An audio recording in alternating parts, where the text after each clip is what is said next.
siapa yang memakai nama Yesus? Islam apa Kristen? Ya, ya Kristen lah.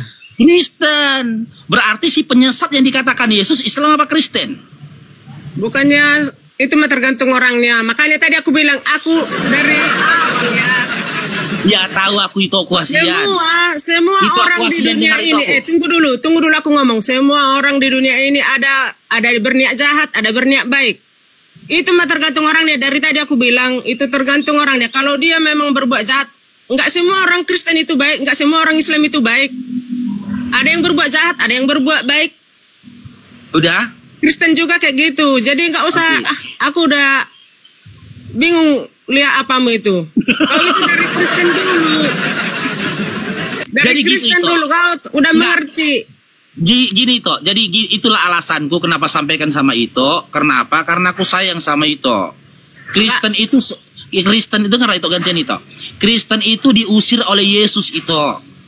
Kristen itu kenapa diusir sama Yesus? Karena memanggil Yesus Tuhan, menyembah pada Yesus. Sementara Yesus berkata dalam Markus 12:29, apa kata dia? Dengarlah wahai orang Israel, hukum yang utama, Tuhan Allah kita, Tuhan itu Esa, bukan Tritunggal. Makanya aku tinggalkan iman Kristen itu. Karena ternyata Yesus itu tidak kenal Kristen. Dia mengusir orang yang menyebut dia Tuhan, atau bahkan mengusir orang-orang Kristen. Di mana informasi ini, makanya ayat ini, ilmu ini nggak akan itu dapat di gereja. Bahkan Yesus itu nggak pernah ngajarkan ke gereja hari Minggu itu. Nggak pernah Yesus mengajarkan ke gereja hari Minggu. Dia memerintahkan muliakan hari Sabtu. Karena memang dia mengikuti tradisi dan juga hukum dari Yahudi. Matius 5 nomor 17 sampai 18. Kabar sukacita yang disampaikan oleh Yesus yang termuat di dalam Yohanes 17 nomor 3. Apa kata Yesus dalam Yohanes 17 nomor 3? Inilah hidup yang kekal itu, bahwa mereka mengenal engkau satu-satunya Allah yang benar, dan aku Yesus yang kau utus. Itu kalau mau dapatkan hidup kekal, pandang Yesus itu sebagai utusan. Dan dialah Tuhan Allah satu-satunya yang benar. Umat Islam memandang Yesus itu hanya utusan dan menyembahnya kepada Tuhan Allah yang Esa, Qul huwallahu ahad. Maka hidup kekal yang dijanjikan oleh Yesus, yang disampaikan Yesus, itu bukan untuk umat Kristen, tapi untuk umat Islam. Bukan kalau kita kaji Yesus di dalam Bible itu, Yesus itu Islam, dia Muslim. Buktinya apa dia Muslim? Dia berserah diri pada Tuhannya. Matius 26 nomor 39. Apa kata Yesus bentuk berserah dirinya kepada Tuhannya? Apa kata dia di situ? Ya Bapa, dia berdoa begitu. Ya Tuhanku, jikalau sekiranya cawan ini berlalu daripadaku, biarlah kehendak-Mu ya Tuhan yang jadi, bukan kehendakku. Dia Muslim.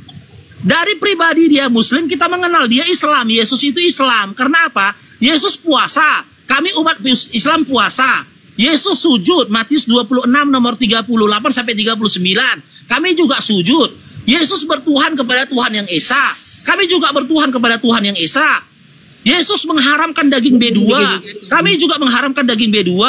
Dalam Lukas 2 nomor 11, Yesus itu sunat. Kami juga sunat.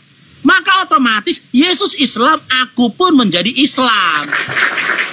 Itu Yesus nggak kenal Kristen. Yang dikenal Yesus itu adalah ajaran-ajarannya Islam. Dulu itu.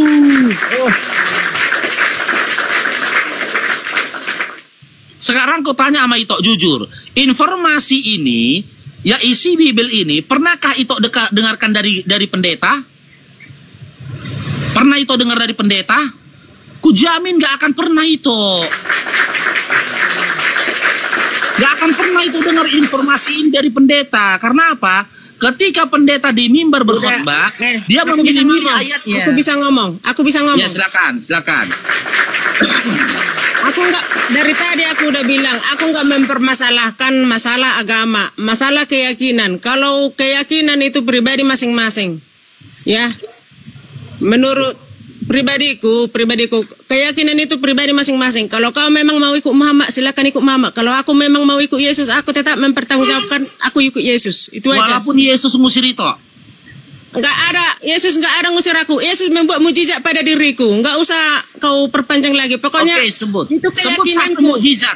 Sebut satu mujizat yang dilakukan Yesus untuk umat Kristen. Nggak mungkin semua sebut. Nggak itu usah. tarik nafas dulu itu. Tarik nafas dulu. Ada mujizat bagiku dari Yesus. Ada mujizatnya. Sebut satu mujizat yang dilakukan Yesus untuk umat Kristen. Aku untuk pribadiku, makanya tadi aku bilang kalau beragama itu pribadi masing-masing, nggak usah dipermasalahkan. Kita jika membahas mukjizat, aku tanya ke itu, sebut satu mukjizat yang pernah dilakukan Yesus untuk umat Kristen. Kau memarah apa gini kayak gini agama, mempermasalahkan agama? Aku tidak mempermasalahkan agama. Aku tidak mempermasalahkan agama loh itu. Aku nggak mempermasalahkan agama. Kenapa kau? Kalau kau nggak mempermasalahkan agama, kenapa kau bahas-bahas isi Alkitab kami? Karena itu berdusta dengan nama Yesus. Kau yakin aku berdusta dengan nama Yesus? Yakin. Kau yakin? Yakin. Ketika aku tanya, kayak gini ya, mujizatku kayak gini. Aku berdoa, Yesus bantu aku, tolong aku kayak gini. Aku bilang sama Yesusku, buktinya aku dibantu. Oke. Dalam Lukas 6 nomor 12, Yesus pun berdoa kepada Tuhan. Pokoknya aku tadi udah bilang, kalau keyakinan pribadi itu terserah, mau kau mau ikut Muhammad terserah, kalau aku mau ikut Yesus terserah diriku. Walaupun itu diusir Yesus. Walaupun itu diusir sama Yesus. Gak ada aku diusir Yesus, aku Matius 7 nomor 22 sampai 23. Dibantu aku, ditolong aku. Di mana datanya Yesus mengatakan mengasihi Kristen? Ngapain kau bahas? Aku keyakinanku ya Yesus. Keyakinanmu itu sadar dulu sejenak itu. Sadar dulu sejenak itu. Yesus itu tidak pernah mengajar Kristen itu. Kau yang nggak sadar, ngapain kau bahas-bahas Kristen? Pribadimu tanggung jawabkan sama Muhammadmu. Aku bukan membahas Kristen loh itu. Aku mau mengajak itu. Kenapa kau bahas-bahas tadi sial kita kami? Karena itu berdusta. Karena itu berdusta dengan nama Yesus. Gak berdusta aku dengan Alkitab. Kalau memang itu bukan berdusta dengan nama Yesus, makanya tadi pernah Yesus menyatakan dirinya Tuhan dan sesembahan? Artikan satu perikop, baca artikan gitunya. Jangan satu-satu ayat. Ya kalau satu-satu ayat kau bahas, pusing sendiri kau. Satu Bible udah ku baca loh itu. Ya udah, artikanlah Bible itu. Nah, aku tidak mengartikan, tapi mengkabarkan kepada itu apa yang dikatakan Yesus di dalam Bible kalian. Yesus itu nggak pernah ngajarkan ke gereja hari Minggu. Yesus itu tidak pernah ngajarkan untuk nyembah kepada Dia. Tapi ya, Yesus memerintahkan untuk menyembah kepada Tuhan. Itu? Aku bukan mempersalahkan supaya itu jangan merasakan apa yang tertulis di dalam Markus 4 nomor Markus 49 nomor 9. Aku mau nanya dulu, Kau dari tadi kau bahas tentang agamaku kan? Aku mau bahas agamamu dulu satu aja. Tetep layar teman-teman. Reference teman-teman. Kalau kalian itu sholat 5 kali 1 hari. Ya. Kalian itu sholat melakukan apa itu? Untuk apa itu sholat? Ya, sholat itu ya kata lain dari sholat itu doa. Kami berdoa kepada Tuhan kami. Cara sholat kami ya sudah diajarkan oleh Nabi kami. Duanya langsung sama Tuhan, sama Allah, sama Allah. Iya. Tapi gini, pernah aku nanya sama air dong, diberkati tidak pernah tanya sama orang Islam. Iya. Kalian itu sholat untuk apa? Untuk mendoakan Muhammad, katanya gitu. Ya, itu bohong lagi. Bukan bohong. Dusta lagi. Pernah aku tanya. Kan kau bilang aku udah bohong. Aku kan cerita. Aku pernah nanya. Pernah nanya. Oke. Bukannya bohong aku, jujur aku. Aku nggak mau aku berbohong-bohong. Pernah aku tanya. Oke. Kenapa itu aku katakan bohong? Dulu, kan aku belum siap. Ya. Kami itu mendoakan Muhammad, baru siap mendoakan Muhammad. Kami berdoa pribadi sama Allah, katanya gitu. Gak ada. Jadi gini, kenapa itu aku katakan bohong? Karena perkataan itu di luar konteks pemahaman akidah Islam. Oke, terima. Berarti kan dia itu nggak ngerti artinya sholat. Dia itu nggak ngerti artinya sholat untuk apa gitu kan? Allahu alam, dia yang nggak ngerti arti sholat atau itu yang ngarang. Aku bukan ngarang, pernah aku tanya. Itu orang Batak kan? Iya, Sianipar gantengan. Yakin kau sama orang Batak, sama orang Batak kita? Makanya aku panggil tadi. Sama kita orang Batak. Makanya aku panggil tadi kau. Itu karena gini, kan aku bilang tadi, kenapa itu aku katakan bohong? Aku menyatakan itu bohong itu berdasarkan dasar ilmu. Gitu loh. Apa yang kau katakan itu di luar konteks, ya di luar konteks ajaran Islam. Gitulah. Tidak ada. Tidak ada kami diajarkan seperti itu. Cuman kan ku bilang tadi, aku pernah nanya orang Islam. Kan ku bilang kayak gitu tadi.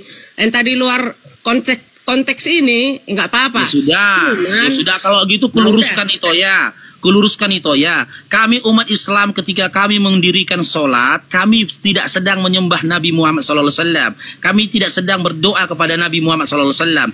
Tetapi kami mendoakan diri kami sendiri. Di mana dari setiap doa-doa yang kami bacakan, ayat-ayat yang kami bacakan dalam sholat itu bermanfaat untuk diri kami sendiri. Karena apa? Karena kami butuh pertolongan dan juga bimbingan dari Tuhan kami. Iya, berarti yang aku tanya itu yang nggak mengerti, yang belum memahami agama Islam juga. Iya, sekarang kembali ke itu. Ketika itu ke gereja hari Minggu, nyanyi-nyanyi tepuk tangan, ya, berdiri lalu duduk. Adakah Yesus pernah mengajarkan hal seperti itu?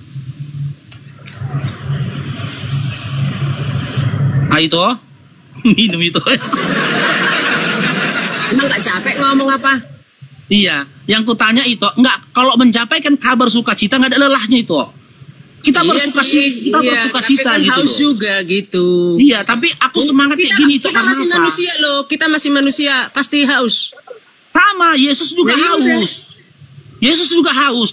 Tertulis dalam Kisah Markus 15. Yang haus itu bukan manusia kan, bukan Tuhan kan itu. Yesus juga merasakan haus. Yesus juga merasakan lapar. Yesus juga menangis. Yesus juga tertidur. Dia manusia, bukan Tuhan. Jelas lagi dia katakan dia manusia. Tertulis dalam Lukas 22, nomor 68 sampai 69. Aku ini bertahun-tahun baca Bible itu. Kita nggak akan bisa lepas dari doktrin dan juga dogma dari bapak-bapak gereja ketika itu tidak berupaya membaca Bible dari Kejadian sampai Wahyu. Kalaupun itu lebih mengenal ajarannya Yesus, baca Matius sampai dengan Wahyu. Yesus itu nggak pernah ngajarkan ke gereja hari Minggu itu. Yesus nggak pernah ngajarkan tata cara beribadah kepada dia itu.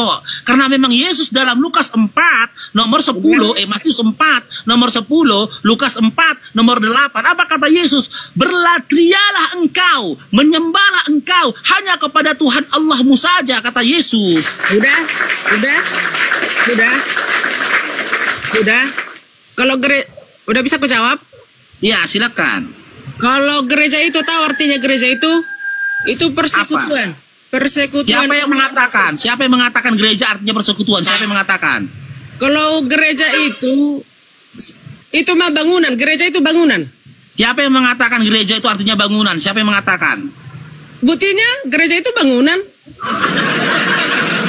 Tapi kalau dalam Kristen, tunggu dulu. Tapi dalam Kristen itu, ajaran Kristen itu, kalau gereja itu maksudnya pribadi kita ini loh, untuk Tuhan, bukannya harus ke gereja kita harus berdoa tiap hari, tiap menit, tiap jam kita berdoa.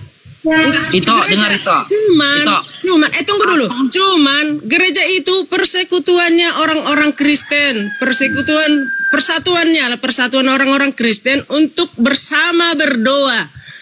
Karena 2 atau 3 orang kalian kalau berdoa bersama-sama, saya akan menerima doanya, gitu kata Tuhan.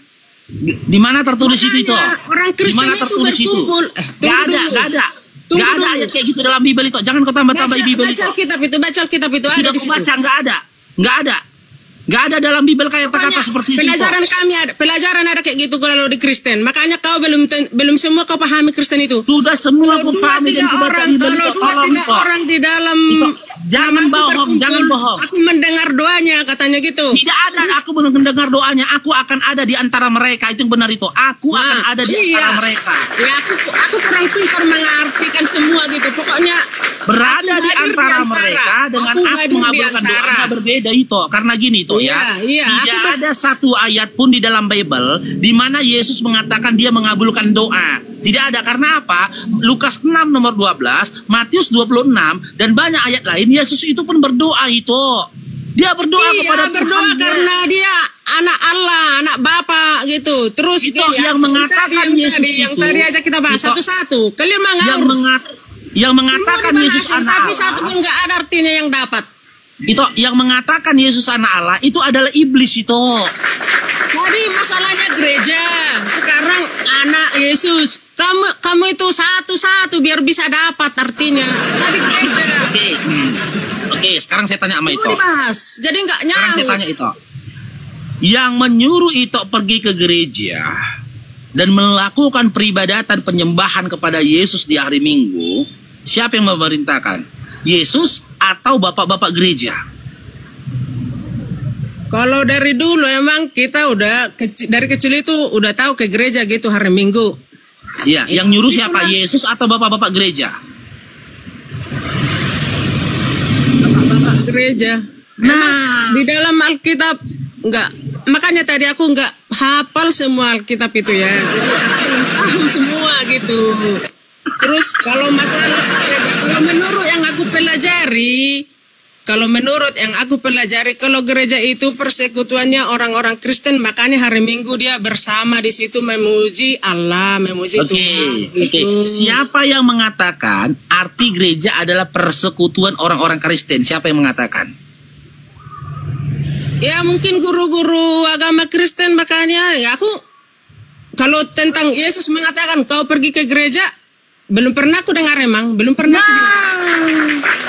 Berarti dengar itu aku sedikit lagi toh. Berarti ketika itu ikutin itu, pergi itu ke gereja beribadah hari Minggu menyembah Yesus, itu bukan ngikut Yesus. Karena apa? Karena Yesus nggak pernah perintahkan. Itu ngikut siapa? Itu ngikutin guru-guru agama Kristen. Jadi besok setelah itu meninggal, mintalah surga dan keselamatanmu, jangan sama Yesus, karena Yesus nggak ngelarang, karena Yesus nggak nyuruh. Itu mintanya sama guru-guru agama Kristen. Jadi yang itu sembah itu sebenarnya bukan Yesus, tapi yang itu sembah adalah guru-guru dari agama Kristen. Itu yang itu sembah. Karena itu tuntutan patuh pada mereka. Itu mah sama kita, manusia juga, manusia biasa itu, cuman ilmunya tinggi. Aku ini manusia kecil. Makanya itu dalam Markus 7 nomor 7 dikatakan, percuma kamu beribadah kepadaku sementara ajaran yang kau lakukan berasal dari manusia. Percuma kau gereja hari Minggu, percuma kau lakukan ibadatan di gereja hari Minggu. Karena apa? Kata Markus 7 nomor 7, karena peribadatan yang kau lakukan itu berasal dari manusia. Tahu sih ini.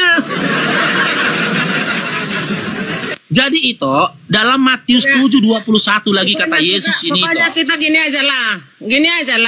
Nggak usah terlalu apa gitu. Kalau memang itu keyakinanmu, ya udah keyakinanmu. Kalau ini keyakinanku mengikut Yesus, ya udah aku mengikut Yesus. Jangan tuh aneh, itu masalahnya. Itu masalahnya. Itu,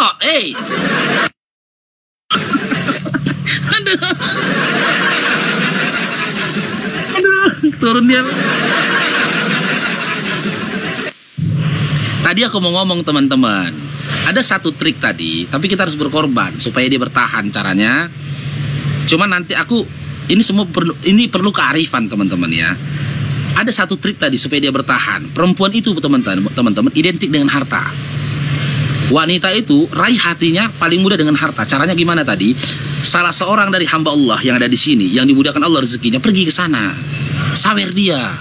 Entah topi, entah apa, sawer dia. Tahan dia itu, Bang. Tahan. Insya Allah bener nggak? Bener nggak? Tahan dia itu, nggak akan turun itu. Cuman aku tadi mau ngomongkannya gimana gitu loh. Nggak ada celah untuk menyampaikan hal itu. Iya gitu tadi. Meraih hati wanita tuh gitu. Makanya teman-teman pinter-pinter di lapangan teman-temannya. Kalau sudah dapat tadi pasien kayak gitu, raih hatinya. Supaya dia bertahan, caranya gimana? Pergi ke sana. Kasih topi. Nah, teman-teman lain lagi kasih dia topi ke dia. Nggak akan turun itu. Kita insya Allah teman-teman, semakin kita memberikan kepada dia berita baik, ya, insya Allah dia dapat hidayah. Kan gitu. Karena mau bilang tadi payah bang bilangkannya bang. Makanya aku tadi bolak-balik nengok ke kalian. Karena perempuan itu paling mudah hatinya diraih dengan harta. Mudah hatinya diraih dengan harta. Pasti tahan itu. Sampai sore nanti tahan itu. Apalagi kalau ada dari saudara muslim terbangkan dia paus. Nggak apa-apa teman-teman. Insya Allah ada nilainya di hadapan Allah itu. Harta yang kalian dedikasikan itu. Kalian terbangkan sama dia paus. Sampai sore tahan itu. Nggak masak pun jadi dia. Kujamin itu. Karena gitu watak perempuan. Dibolehkan perempuan memang begitu gitu loh. Makanya nggak di dalam Islam nggak ada cerita wanita matre. Nggak ada. Dalam Islam nggak ada cerita perempuan matre itu nggak ada. Memang itu haknya perempuan. Identik dia dengan harta. Iya itu hitungan sedekah kita kan. Ada tadi teman-teman terbangkan paus. Terbangkan dia paus. Sampai sore tahan dia bang. Tahan dia. Kalau laki-laki beda. Laki-laki beda. Kalau dia punya hajat ditinggalkannya itu. Meskipun dia mendapatkan keuntungan dari situ ditinggalkannya itu. Gitu tadi teman-teman. Dan besok-besok datang lagi tuh. Kalau kalian kasih koin datang lagi besok. Ditandainya hostnya kan. Nggak bisa kita pungkiri teman-teman. Banyak saudari-saudari muslim kita. Bahkan banyak yang perempuan di TikTok ini. Dia buka komal itu cari duit. Nggak bisa kita pungkiri nih. Aku kasih. Aku tadi teman-teman sambil ngotak-ngatik akunku yang satu lagi tadi ini. Kotak-atik tadi ini. Nggak ada koin. Nggak ada koinnya. Ku tengok akunku tadi yang satu lagi kan. Ada nggak koin ini? Ada nggak koin ini? Kalau ada koinnya tadi ku kasih tuh topi. Betah itu bang. Sampai sore pun betah itu bang. Ya sudahlah, qadarullah teman-teman ya. Lain kali teman-teman ya. Kalau udah ku kode nanti, karena dia modelnya itu gimana ya? Kita sudah dapat poinnya. Dia nggak ngerti apa-apa tentang Bible-nya. Lain kali ku kode nanti teman-teman. Memang kita harus siap berjihad teman-teman. Jihad itu tidak harus dengan tenaga kita, tidak harus dengan pemikiran kita. Kita punya harta, jihad kita dengan harta kita. Ya kan? Udahlah, dunia ini jangan diapakan kali. Ada teman-teman dilebihkan Allah, jihad dengan harta itu. Jangan ragu-ragu bang. 1 rupiah pun yang kita dedikasikan di jalan Allah ini teman-teman, itu sangat bernilai teman-teman. Bahkan 1 triliunnya harta orang kafir, ya, dengan 1 rupiahnya harta orang muslim, itu jauh lebih berkah 1 rupiah harta orang muslim ini bang. Luar biasa bang. Luar biasa. Ada nilainya itu gitu loh. Makanya kita gas gitu loh. Oke, coba kita naikkan ada Martuani.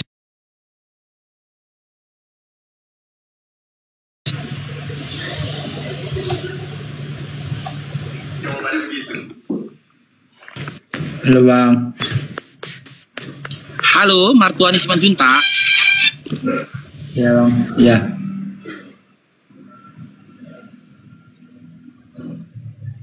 Halo. Caranya bagus nggak bang?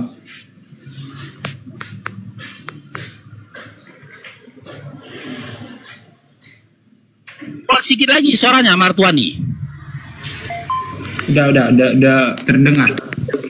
Oke. Mau diskusi kita Dinda Martuani. Oke. Martuani. Ya bang. Oke, mau diskusi kita. Iya bang, oke. Siap. Oke, saya sampaikan dulu aturannya ya. Saya sampaikan dulu aturannya ya, boleh? Okay. Boleh bang. Jika kamu mau bertanya ke Babang Faruk dan kita saling adu argumentasi dari jawaban yang kau berikan dari pertanyaan, silakan on cam. Jika kamu belum mampu atau tak mau untuk on cam, kamu punya 2 pilihan. Yang pertama, kita kaji tema. Yang kedua, Dinda bertanya, setelah itu Dinda turun. Tapi aturan Babang Faruk sampaikan ke Dinda dalam sebuah lagu supaya Dinda enak mendengarkannya. Dengar lagunya Dinda, suara emas Babang Faruk ini ya. Dinda jangan marah-marah, nanti disuduk babi dewasa. Tolong pakai otaknya, ini komalku bukan gereja. Pilih mana Dinda?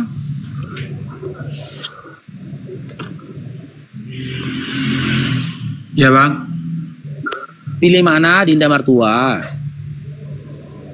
Oh ya udah, ongkim aja, ongkim. Oke, silakan. Udah.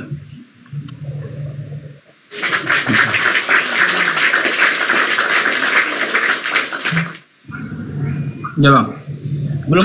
Belum nampak wajahnya. Ah iya.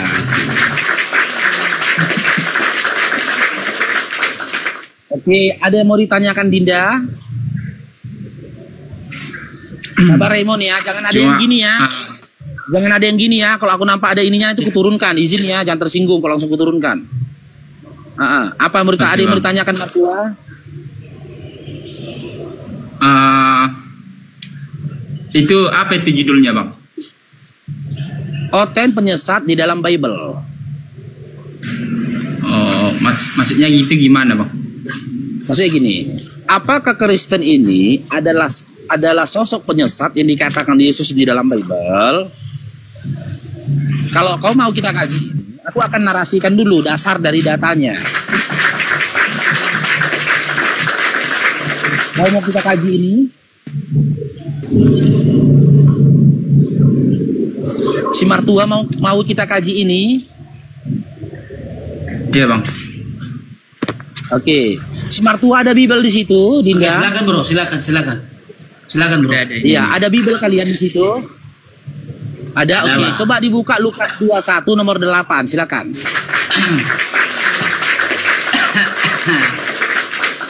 Ini kita mirroring ya bro. Boleh Dinda, boleh. Tapi ngomong satu-satu ya. Si Raymond sama si Martua jangan saling timpal suaranya. Lukas 21 nomor 8. Tap layar teman-teman. Oke, udah. Teman-teman. Ya, siapa yang mau membacakan, Martua atau Raymond? Si Martua aja ya. Itu Raymond duluan dapat. Iya. Oke. Silakan Martua. Begini firman duluan dapat. Oke, waspadalah supaya kamu jangan disesatkan, sebab banyak orang yang akan datang dalam memakai namaku dan berkata, akulah dia, dan saatnya sudah dekat, janganlah kamu mengikuti mereka.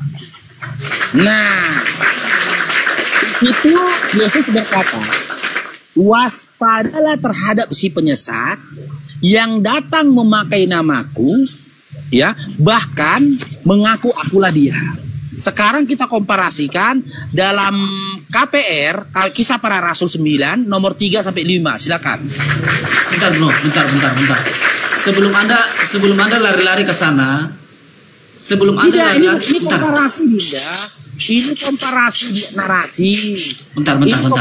Bang. Masuk ke jarimu nanti masuk ke hidungmu kayak gitu. Iya, karena ada setan di sini. Sabar. Dasar dari Bang Martua, dia mau kemana-mana Bang Martua. Sabar. Dia mau kemana-mana, sabar Bang Martua. Saya tahu dia ini. Saya tahu dia ini kemana-mana. Sabar. Bang Martua sabar ya, saya sama dia dulu. Tetap sabar. Dinda kan diseruduk babi kau kan? Itu aturannya kan, aku bilang Dinda jangan marah-marah, nanti diseruduk babi dewasa kena seruduk. Jadi bisa saya jelaskan bang? Bisa saya jelaskan tentang ayat tadi bang? Tunggu nanti dijelaskan Dinda. Gini, ketika kita menyampaikan sesuatu hal materi, kita harus kuat dulu datanya. Kalau masih seperti itu, datanya itu masih miring. Dia, masih satu kaki. Data kedua, sekarang baca Kisah Para Rasul 9, nomor 3 sampai 5, silakan.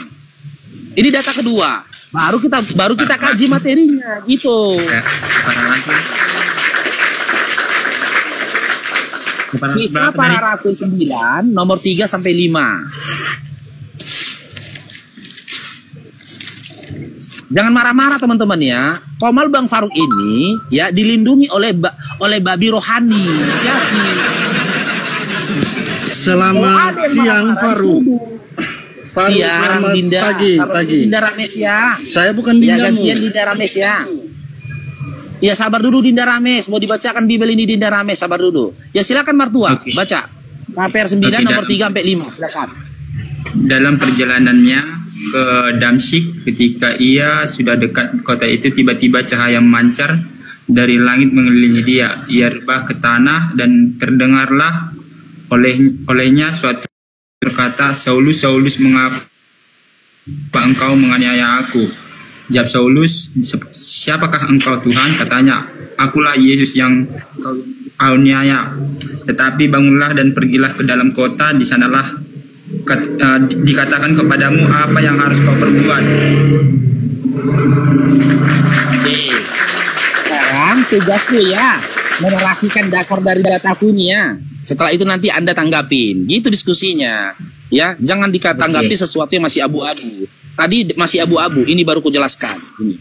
Di dalam Lukas 21 nomor 8, Yesus menyampaikan bahwasanya akan ada datang si penyesat. Ciri dari si penyesat itu yang dikatakan oleh Yesus dalam Lukas 21 nomor 8, dia datang memakai namaku. Bahkan mengaku-ngaku akulah dia. Ternyata sosok seperti itu datang menemui Paulus ketika dia hendak berjalan ke Damsyik. Ya, yang tertulis dalam KPR 9 nomor 3-5. Sosok yang menemui Paulus itu mengaku-ngaku kalau dia adalah Yesus. Dan dia memakai nama Yesus. Sekarang saya tanya, dari antara kedua tokoh, antara sosok yang menemui Paulus dengan sosok yang menemui Nabi Muhammad SAW di Gua Hira, yaitu malaikat Jibril alaihissalam, siapa di antara mereka yang datang memakai nama Yesus dan mengaku-ngaku dirinya adalah Yesus? Siapa? Silakan. Nah, kalau dalam Alkitab ini Bang, yang saya pahami ya, kalau orang yang mengaku Yesus itu ya maksudnya nabi-nabi palsu Bang. Ya, makanya saya tanya. Dari dua data tadi, Lukas 21 nomor 8, KPR 9 nomor 3-5, ya. Siapa di antara dua tokoh ini, dua sosok ini yang datang menemui masing-masing? Siapa yang datang di antara sosok menemui Paulus dengan sosok yang menemui Nabi Muhammad SAW? Ya, sosok yang menemui Paulus atau sosok yang menemui Nabi Muhammad SAW yang datang memakai nama Yesus bahkan mengaku-ngaku Yesus? Siapa? Yang menemui Paulus atau ya, Nabi palsu Muhammad SAW? Hah? Nabi-nabi palsu. Saya tidak bertanya itu. Saya tidak saya belum ke sana dulu, Dinda. Nanti setelah ini baru kita ke sana, nabi palsunya. Yang saya tanya bukan nabinya, tapi sosoknya. Gitu loh. Saya tidak tahu. Paulus ini kan menjadi Paulus, sudah menjadi rasul setelah insiden itu kan. Dan Nabi Muhammad SAW menjadi nabi dan rasul setelah insiden pertemuan dia dengan Jibril alaihissalam di Gua Hira. Maka saya tanya, di antara dua tokoh ini, Nabi Muhammad SAW dengan Paulus, ya, siapa di antara mereka yang sosok datang menemui mereka membawa nama Yesus dan mengaku Yesus? Di antara Jibril alaihissalam dengan sosok menemui Paulus, siapa di antara keduanya yang datang memakai nama Yesus dan mengaku Yesus? Siapa? Sosok yang menemui Paulus atau sosok yang menemui Nabi Muhammad SAW? Sosok Nabi Muhammad apa? Nabi itu Nabi Muhammad.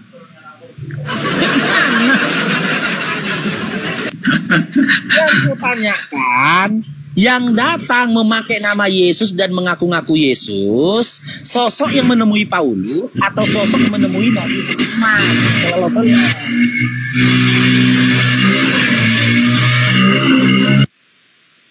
Siapa yang datang memakai nama Yesus? Yang menemui Paulus atau yang menemui Nabi Muhammad? Siapa? Berat ini teman-teman. Berat ini teman-teman. Oke, kalau si Martua nggak berani menjawab, ya, tapi jika mau jujur dengan data, sosok yang menemui Paulus lah yang mengaku-ngaku, ya, membawa nama Yesus bahkan mengaku-ngaku Yesus. Sosok yang menemui Paulus, sosok malaikat Jibril alaihissalam yang datang menemui Nabi Muhammad SAW di Gua Hira, dia nggak pernah mengaku-ngaku Yesus, bahkan nggak membawa nama Yesus. Ini Bang. Jika kita komparasikan dengan Lukas 21 nomor 8, ya, sosok yang menemui dari Paulus ini itu adalah si penyesat. Dia adalah si penyesat. Yang jadi kecelakaannya adalah, yang menjadi musibahnya adalah, dengan bermodalkan bertemu dengan si penyesat, Di dalam KPR 11 nomor 26, Paulus itu mendeklarasikan iman Kristen. Paulus mendeklarasikan iman Kristen. Maka jika kalian percaya dengan apa yang dikatakan Paulus, sementara Yesus menyatakan kepada kalian, jangan kalian ikuti. Dalam Lukas 21 nomor 8, kalianlah sumber dari kesesatan yang ada di atas bumi ini. Karena apa? Karena iman kalian itu bersumber dari sosok yang berupaya menyesatkan Paulus, lalu Paulus menyesatkan kalian. Dalam KPR 11 nomor 26. Maaf bang, ya. Maaf bang, kalau kami diajarkan tentang firman Tuhan ini, mengenai orang-orang yang mengaku Yesus. Maksudnya bukan arti si Paulus jadi apa? Maksudnya nabi-nabi palsu di situ diartikan nabi-nabi palsu yang mengaku Yesus, orang-orang yang mengajar sesat. Itu maksudnya bang. Oke, ciri-ciri nabi palsu yang disampaikan oleh Yesus, yang datang membawa nama Yesus, memakai nama Yesus, atau yang tidak membawa nama Yesus? Yang memakai nama Yesus. Yang memakai nama Yesus. Tetapi bukan Yesus yang benar, tapi bukan Yesus yang benar. Dengar dulu. Nggak ada kelanjutannya Yesus yang benar. Ya ada ya Yesus yang benar ya Tuhan. Dalam Lukas 21 nomor 8, Matius 24 nomor 23 sampai 24, itu tidak ada dikatakan Yesus yang benar, nggak ada. Poin terpentingnya yang disampaikan Yesus, si penyesat itu akan datang memakai namaku, bahkan mengaku-ngaku aku. Lalu kata Yesus di dalam Matius 24:23, apa kata Yesus? Jangan kau percaya. Sekarang saya tanya, antara dua tokoh ini, Nabi Muhammad SAW dengan Paulus, siapa yang datang memakai nama Yesus?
Itu tidak disebutkan namanya, yang penting Tidak disebutkan namanya, iya, tidak disebutkan namanya. Kau udah sebutkan namanya tadi, Dinda.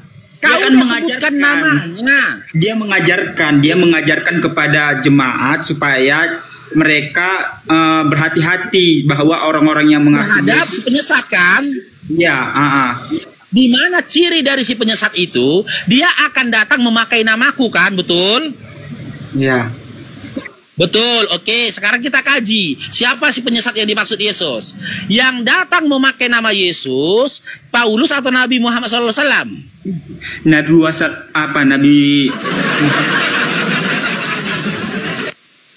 si Paulus hanya mengajarkan. Si Paulus malah hanya mengajarkan. Si Paulus hanya mengajarkan. Ini tuh. Si Paulus malah mengajarkan. Aku nggak bisa besarin aturan TikTok yang baru ini, ya. Aku nggak bisa besarin seseorang. Yang bisa dibesarkan di sini moderator. Kalau dia moderator, dia bisa besarkan dirinya sendiri. Oke, si Martua nggak jujur. Saya turunkan ke Rames dulu ya, Martua. Karena kau nggak jujur. Aku nggak mau diskusi sama orang yang nggak mau jujur. Ya, oke, nggak apa-apa. Si Martua di atas dulu nggak apa-apa. Si Martua cukup kooperatif, tapi cuma nggak jujur. Oke, Rames. Makasih Bang. Dinda Rames. Islam Kristen Dinda. Jangan panggil Dinda, marah saya nanti. Saya harus. Ya udah, adik, Islam adik atau Kristen adik? Adik Rames, Islam atau Kristen saudara? Kristen. Oke, mau berdiskusi ya. Adik Rames. Iya, orang naik dari tadi untuk diskusi.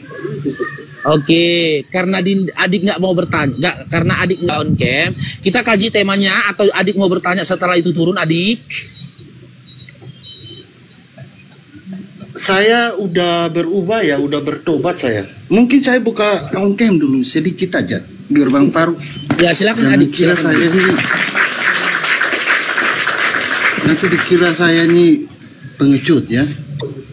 Enggak, saya nggak bilang pengecut. Cuman gini adik ya, itu aturan dari temanku si Gondrong.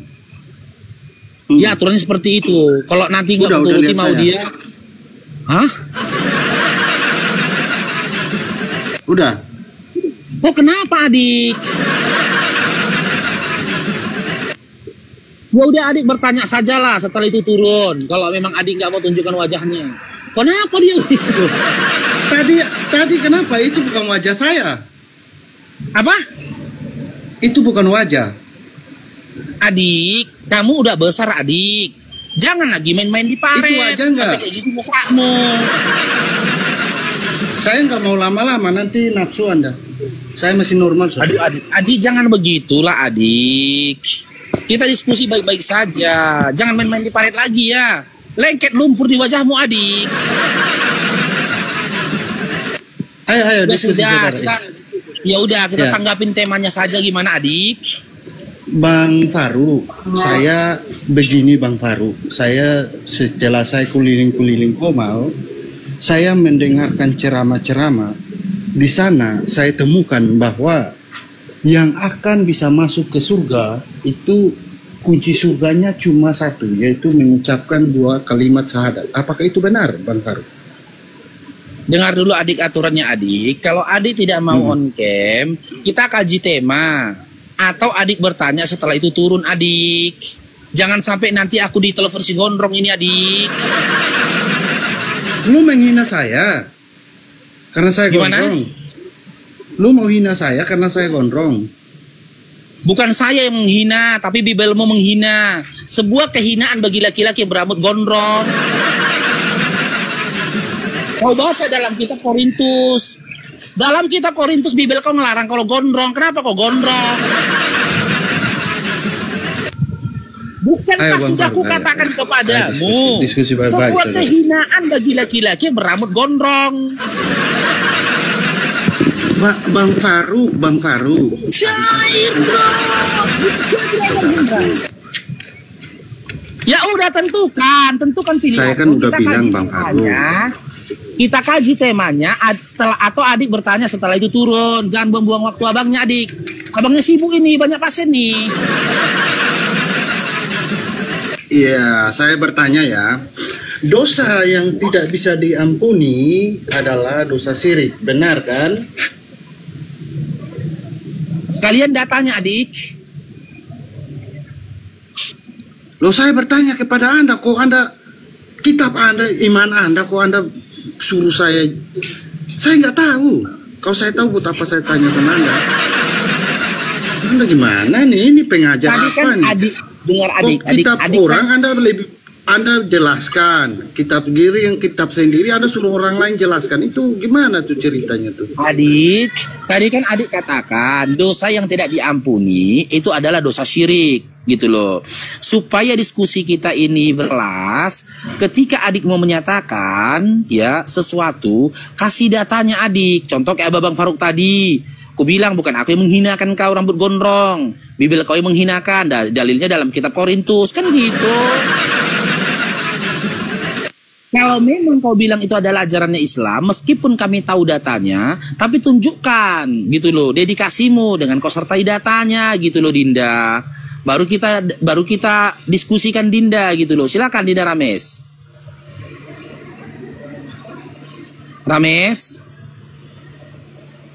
Dinda Rames. Oi Dinda. Berarti saya harus cari data lagi nih. Iyalah Dinda, ini Komal berpas loh. Mana nih? Masa saya Ini Komal masuk apologet umat bertanya lagi. sama Anda tanya data lagi saya. Bukan kitab saya. Oh, bukan. Anda mau bertanya, di mana datanya dikatakan dosa yang tidak bisa diampuni itu adalah dosa syirik? Itu pertanyaanmu. Pertanyaanmu itu. Cemana sih? Oke, saya sapa dulu ya. Pertanyaan Aseng saya, sendiri. Bang Faru. Menurut dalam iman Anda, dalam iman Anda, iman Bang Faru, dosa yang tidak bisa diampuni itu dosa syirik atau dosa apa? Itu yang saya tanyakan, Bang Faru. Oke, pertanyaanmu itu. Iya, saya udah berubah, Bang Faru. Yaudah, turun ya, karena nggak on cam. Nggak mau on cam, biar saya turunkan. Loh, tadi saya udah on cam. On cam itu kayak Masih abangnya mau lagi? ya. On cam itu perlihatkan wajah kayak abangnya. Dinda Rames. Yaudah, kita turunkan. Ini datanya ya, kalau itu pertanyaanmu.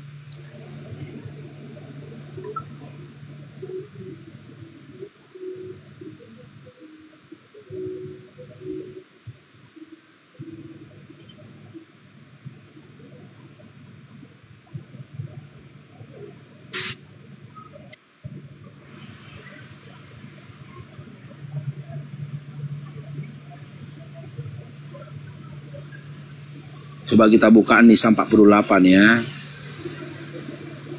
48. Is.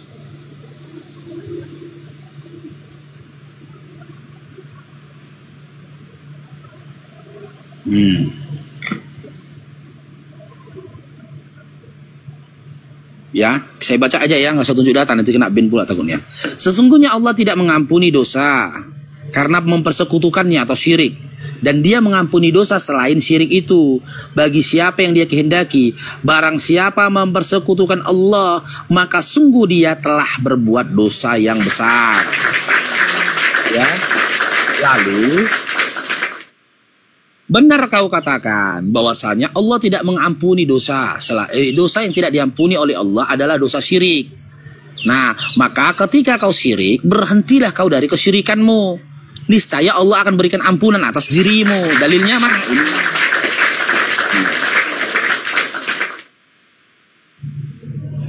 Ini dalilnya ya.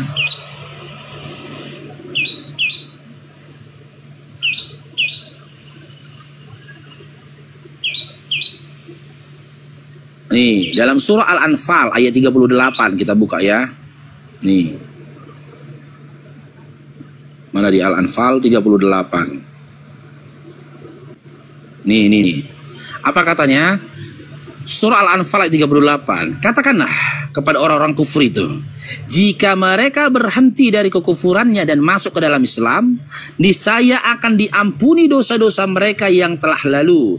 Jika mereka kembali memerangi Nabi, sungguh berlaku kepada mereka sunnah aturan Allah untuk menjatuhkan sanksi atas orang-orang terdahulu. Jelas ya? Allah mengampuni jika saja kau berhenti dari kesyirikanmu, niscaya Allah akan ampuni dosa-dosamu. Lantas kalian bertanya, loh, berarti Tuhan itu nggak konsisten dong? Di satu sisi dia katakan tidak ampuni dosa syirik, di sisi lain dia mengampuni, kan gitu.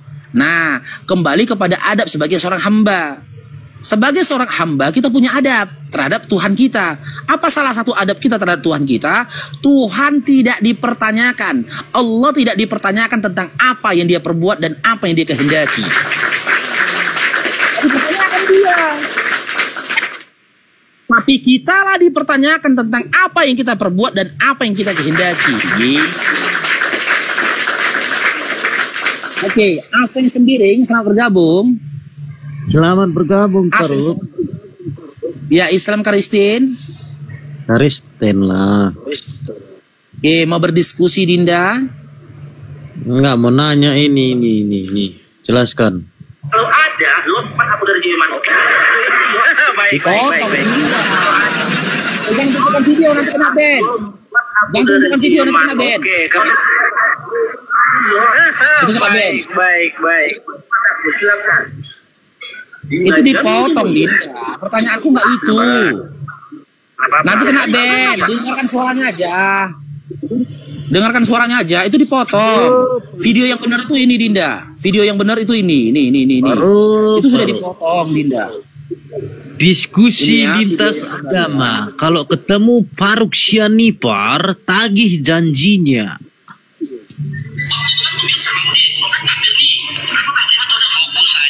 Mana dipotong-potong. Inilah jenggot muanya ku ini kan.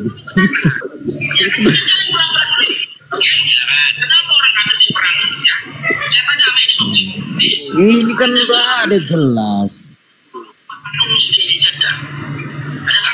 Terus kasih kesempatan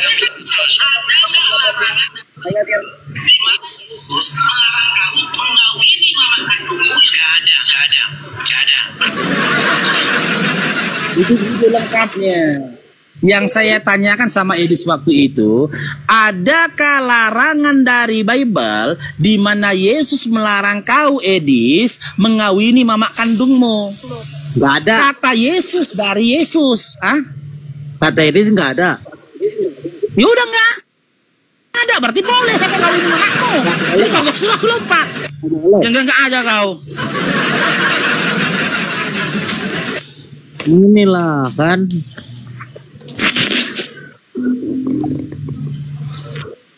Kapan itu? Enggak, ya kan? Nggak ada kan? Berarti boleh lah kau kawini mamamu. Ini kau tengok ya, nih. Jadi kenapa kau suruh pula aku lagi lompat? Aurat istri ayahmu karena ia itu dipotong dia. Nih dipotong katanya ya Tuhan. Kita kaji itu. Oke, berarti kau anggap dalam kitab imamat, kitab imamat adalah kebenaran, betul? Kita kaji. Kalau kalian mengemis dari kitab imamat, ya, yang merupakan bahagian dari hukum Taurat, maka sia-sialah kematian Kristus atas kalian. Datanya di mana, Farouk? Datanya dalam Galatia 2 nomor 21. Nah, kalian lagi. Kalau kalian, ini ku naikkan lagi kau ini, apa Aseng? Ku tanya dulu sama kau. Nih.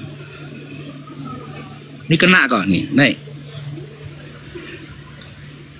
Aku kabur, kata netizen waktu di bawah. Aku kabur. Oke, sekarang saya tanya, berarti kau anggap kitab imamat ngekabur ya, kita. Dengar. Berarti kau anggap kitab imamat yang merupakan Taurat adalah kebenaran. Ya, jawab. Berarti kau anggap kitab imamat yang merupakan Taurat adalah kebenaran. Kak Paru. Ini hati kau dengar Paru. No. Ya ibumu. Jadi janganlah singkapkan auratnya. Lompat kau dari Monas. Lompat kau dari Monas. Oke. Sekarang saya tanya. Apakah menurutmu kitab Imamat yang merupakan Taurat itu adalah kebenaran? Ini kau dengar, kau janji sama Edis TV. Benar nggak itu? Benar nggak itu? Jawab saja. Benar nggak itu? Lucu sekali Paru ini. Benar nggak itu? Aku sengaja. Jawab saja. Loh, udah kok